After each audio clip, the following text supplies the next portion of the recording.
Buongiorno a tutti ragazzi e benvenuti in questo nuovo video. Come avete letto dal titolo, oggi si parla di Power Meter, un argomento molto sentito.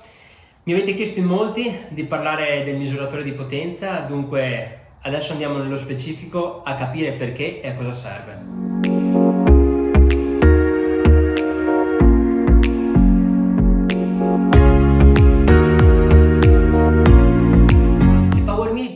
O misuratore di potenza è nient'altro che uno strumento dove, grazie a degli estensimetri, si è in grado di misurare la potenza durante la nostra attività. Normalmente ci sono tre tipologie di power meter: su pedivella, su pedali e su movimento centrale. Possiamo dire che tutti e tre gli strumenti sono molto affidabili per quello che è la misurazione di potenza. Come potete vedere, io sto utilizzando un misuratore di potenza su pedali, però magari dopo vi spiegherò bene il perché. Ora arriviamo subito al nocciolo della questione e alla domanda che tutti stanno trattando: power meter o frequenza cardiaca? Io ho pensato di fare una piccola analisi insieme a voi per capire quali sono i vantaggi di un misuratore di potenza sulla frequenza cardiaca. Dunque, partiamo subito con il primo aspetto. Allora, il power meter ci restituisce un dato oggettivo, ovvero un numero assoluto durante il nostro sforzo, e questo indipendentemente dalle condizioni atmosferiche esterne. Per esempio, io vivo in Olanda e come ben sapete c'è molto vento qui.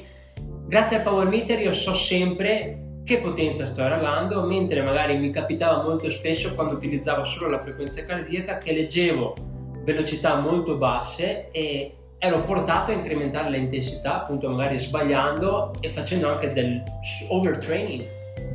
Il secondo punto invece è quello che, anche questo molto importante: il power meter non soffre della latenza della frequenza cardiaca, ovvero se pensiamo appunto a quando dobbiamo fare degli intervalli e molto spesso negli sprint, il power meter restituisce l'intensità istantanea di quella ripetuta, magari rispetto alla frequenza cardiaca che ha sempre un ritardo. Se voi pensate a uno sprint di 10-15 secondi, con il power meter io so sempre il picco che magari devo erogare o che ho erogato negli allenamenti precedenti, rispetto magari a una frequenza cardiaca che non è in grado di restituirmi l'intensità reale durante quello sport.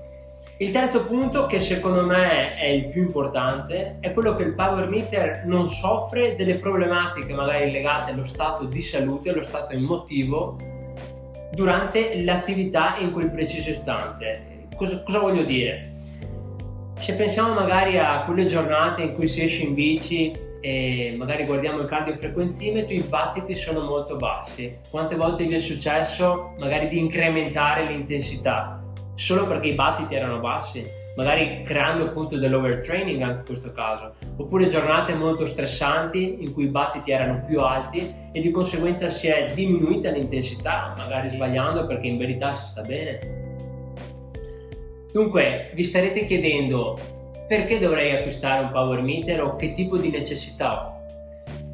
La mia risposta, il mio parere personale, è quello che se state preparando degli eventi agonistici o avete degli obiettivi agonistici, sicuramente è un investimento che potreste prendere in considerazione, perché a me ha cambiato la vita, nel senso che ora so sempre dove devo allenarmi, come e quando. Attraverso la potenza potete costruirvi le vostre zone di allenamento attraverso l'FTP test, che magari approfondirò in un altro video, e grazie a queste zone potrete monitorare e tracciare tutti gli sviluppi e i miglioramenti durante la stagione, durante l'anno.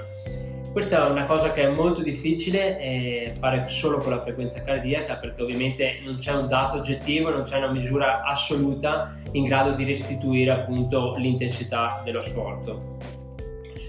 Ovviamente non sto dicendo che tutti i ciclisti devono acquistare un power meter, perché come potete ben sapere abbiamo esigenze diverse in base ad ogni ciclista.